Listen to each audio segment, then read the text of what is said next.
नमस्कार दोस्तों, फिर एक बार आपका स्वागत है एक नई वीडियो में। दोस्तों, आप जैसा कि सारे लोग जानते ही हैं कि अंडर 19 वर्ल्ड कप जो अभी रिसेंटली चल रहा है, बांग्लादेश ने नेपाल को 5 विकेटों से हरा दिया है। पर देखने वाली बात यह है कि उसमें उस मैच से भी हमको कुछ पॉजिटिव्स देखने को मिले। सबसे बड़ा तो मैं बोलना चाहूँगा सुभाष भंडारी। सुभाष भंडारी एक ऐसे प्लेयर हैं जो मुसीबत के टाइम पे आपको उस सिचुएशन से निकाल सकते हैं। तो वैसा ही उन्होंने एक परफॉर्मेंस अपनी, जो उनको 5 विकेटें मिली इंपॉर्टेंट, पाँचों की पाँचों विकेटें सुभाष भंडारी को ही मिली और बैटिंग से भी कंट्रीब्यूट करते हैं।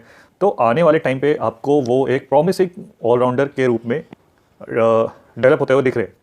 तो संदीप लामिछाने के बाद टीम को एक खोज है वो विकेट टेकिंग स्पिनर की।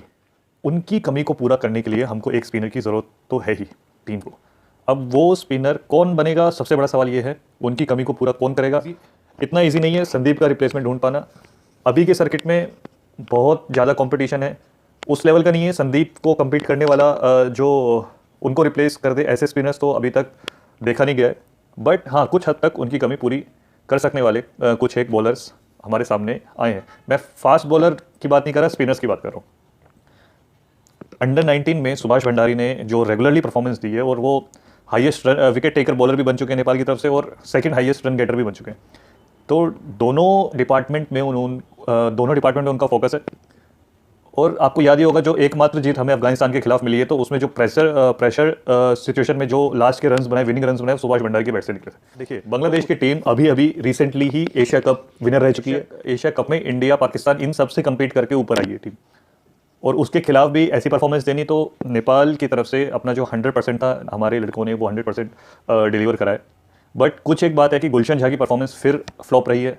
गुलशन झा फिर बैट से भी निराश किया है, बॉल से भी निराश किया है। गुलशन झा का मेरे को समझ में नहीं आ रहा कि वो करना क्या चाह रहे हैं।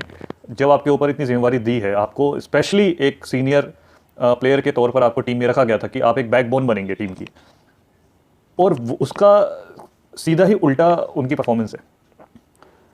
उनकी परफॉर्मेंस किसी भी एक सिंगल मैच में नहीं लगी कि उन्होंने एक मतलब कि एक धैर्यता के साथ उन्होंने एक मैच में भी नहीं खेला, और जिम्मेवारी तो दूर की बात है।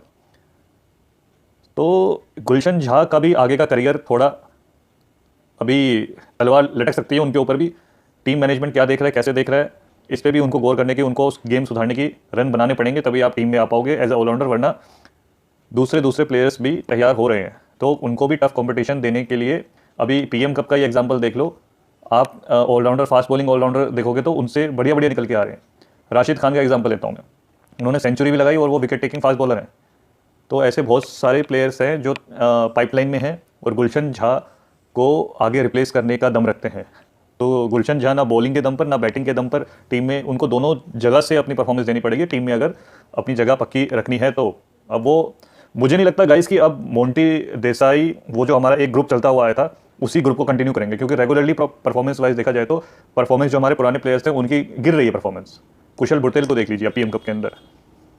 तो अब मोंटी देसाई के ऊपर भी बहुत बड़ा क्वेश्चन मार्क है कि वो अब नई एक टीम शायद देखने की कोशिश कर रहे होंगे वो भी, कि कुछ बदलाव किए जाए टीम के अंदर। टीम के अंदर इंपॉर्टेंट बदलाव हो सकते हैं, आप देखते रहिएगा, क्योंकि अब सिर्फ परफॉर्मेंस की गेम रह गई है। जो जैसा था, अब पुरानी बातों को साइड रखते हुए, पुरानी परफॉर्मेंस को साइड रखते हुए, अब नई तरीके से टीम बिल्ड हो सकती है। कोर टीम हमारी वही रहेगी, पर कुछ प्लेयर्स, कुछ इंपॉर्टेंट जगह पे आपको नए प्लेयर्स देखने को मिल सकते हैं। अभी अंडर 19 के मैं बता रहा हूँ, 2 से 3 प्लेयर आपके जल्द से जल्द टीम में आने को तैयार है। उनमें से एक देव खनाल, तो अब वो सीनियर टीम का हिस्सा रह चुके हैं, तो देव खनाल तो ऑब्वियस सी बात है। अर्जुन कुमार, देव खनाल, आपके आकाश चंद और सुभाष भंडारी। सुभाष भंडारी इसमें पहला नाम भी बन सकते हैं, क्योंकि अभी टीम को ज़रूरत है एक स्पिनर की। और उनकी बॉलिंग में मैंने ये देखा कि वो जितना घातक लेफ्ट हैंड बैट्समैन के लिए हैं, उतना वो राइट हैंड के लिए भी हैं। वो राइट हैंड बैट्समैन को भी काफ़ी बिजी और काफ़ी दिक्कत देते हैं अपनी बॉलिंग से। उनकी वेरिएशंस बहुत मतलब कि काफ़ी चालाक बॉलर हैं, मैं कहूँगा। सुभाष भंडारी मेरे को लगता है कि नई बॉल से भी काफ़ी बढ़िया बॉल फेंकते हैं, और उनकी जो ड्रिफ्ट कराते हैं बॉल को, उनको बहुत सारी वेरिएशंस हैं। तो वन ऑफ द एक, जैसे मैं आपको एक एग्जांपल देता हूँ, जैसे मुजीबुर रहमान जो अफगानिस्तान के प्लेयर हैं, वो जैसे बॉलिंग कराते हैं, सुभाष भंडारी का भी कुछ जो तरीका है वैसा ही है, बॉल की ग्रिप को लेके और बॉल के रिलीज जैसे वो रिलीज़ करते हैं बॉल को, तो मुजीबुर रहमान से काफ़ी इंस्पायर्ड, और वो अपना एक अलग ही स्टाइल है उनका, सुभाष भंडारी का बॉलिंग करने का। साथ में वो कुछ महत्वपूर्ण जो टीम को रन की जरूरत पड़ती है तो एक बेहतरीन ऑलराउंडर भी बन सकते हैं। तो ये एक प्रोसेस है जिसमें सुभाष भंडारी लगे पड़े हैं, और हमें देखने को मिल सकता है उनकी टीम को ज़रूरत भी है। मैं कहूँगा अभी उन जैसा बैट्समैन जो प्रेशर सिचुएशन को हैंडल कर सके, और बड़ी बड़ी टीम के खिलाफ वो डरे नहीं किसी फास्ट बॉलर से, चाहे वो पाकिस्तान हो, चाहे वो न्यूजीलैंड हो, और चाहे वो अफगानिस्तान हो। इतने प्रेशर सिचुएशन में आके रन बनाने ईजी नहीं होता है। सीनियर टीम में भी हमने अच्छे अच्छे बैट्समैन देखे हैं, उनकी हिम्मत नहीं हो रही, अब ये तो बॉलर की कैटेगरी के आगे। तो सुभाष भंडारी एक बहुत ही अच्छा ऑप्शन हो सकते हैं टीम में। पीएम कप से एक पूल बनाया जाएगा प्लेयर्स का, और कुछ अंडर 19 के प्लेयर्स, इन सबको मिला के एक ए टीम तैयार होगी जो कि पूरा साल भर रेगुलरली ही क्रिकेट खेलेगी। एक बेंच स्ट्रेंथ हमारी थोड़ी और मजबूत हो जाएगी। वहाँ से जो प्लेयर्स परफॉर्म करके आएंगे वो सीनियर टीम में जाएंगे, और सीनियर टीम से जो जिनकी परफॉर्मेंस खराब होगी उसको वापस ए टीम में लाके उसको इंप्रूव किया जाएगा।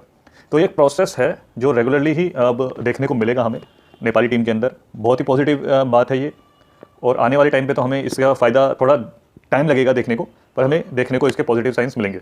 फरवरी में ही हमारी जो अपना ट्राई सीरीज़ जो लीग 2 का जो पहला जो सेट है सीरीज़ का, वो खेला जाएगा नामीबिया और नीदरलैंड्स के साथ। क्रिकेट फैंस के लिए ये महीना भी काफ़ी एक्साइटिंग रहने वाला है, और इसमें हमें ट्राई सीरीज़ देखने को मिलेगी लीग 2 की। इस बार हमें कुछ नए चेहरे देखने को मिल सकते हैं।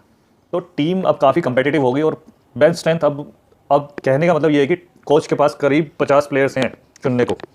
उनके पास 50 और प्लेयर्स हैं जिसमें से वो अपनी बेस्ट 14 चुन सके।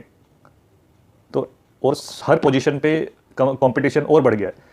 इससे हमारी क्रिकेट ग्रो होगी और हमको बढ़िया प्लेयर्स देखने को मिलेंगे। अब अंडर 19 वर्ल्ड कप का जो हमारा अभी अगला नेक्स्ट मैच है वो इंडिया के साथ है। अब जस्ट फॉर्मेलिटी ही है ये। अब मैंने पिछली अपनी वीडियो में बताया था कि नेपाल बिना खेले ही बाहर हो गई थी सेमीफाइनल की रेस से। तो सो अब ये आईसीसी का जो सिस्टम है ये मेरे को नहीं लगता कि ज़्यादा टाइम तक चल पाएगा, क्योंकि इससे तो क्रिकेट बर्बादी होगी, अच्छी कुछ नहीं होने वाला इससे। टीमों को, छोटी टीमों को कुछ फ़ायदा नहीं है, और नेपाल जैसी टीम को तो खासकर कुछ इसमें मिलने वाला नहीं है। अगर आईसीसी सही में क्रिकेट की ग्रोथ चाहता है तो ऐसे जो अपने फॉर्मेट है उसको वो साइड हटा के सबको एक इक्वल अपॉर्चुनिटी दे, ताकि थोड़ा और कंपटीशन वैलिड लगे। अभी तो कुछ ही टीम को कुछ फ़ायदा पहुंचा है और बाकियों को तो सीधा नुकसान ही हुआ उसमें। तो आईसीसी अपना फॉर्मेट जितना जल्दी चेंज हो सकता है वो करे, ताकि लास्ट में हमको एक अच्छी क्रिकेट देखनी है, ना कि अब जैसे नेपाल का जो कल का भी इंटेंट था ना बांग्लादेश के खिलाफ, उतना मेरे को लगा नहीं लड़ने का इंटेंट उतना था। उन्होंने भी फॉर्मेलिटी ही एक फॉर्मेलिटी के साथ ही खेले हैं, उतना इंटेंशनली वो जीतने के हिसाब से खेलते हुए मेरे को नजर नहीं। वो आग और वो भूख की कमी दिख रही थी कल के मैच में, क्योंकि वो लड़के जानते थे हमको मिलना तो कुछ नहीं है जीत के भी। जैसा अफगानिस्तान के खिलाफ उनको उनके अंदर एक आग थी बॉलिंग के अंदर, वैसे देखने को मिली नहीं। सो गाइज, इस वीडियो के लिए सिर्फ इतना ही। मिलेंगे अब नेक्स्ट वीडियो में, तब तक के लिए नमस्कार।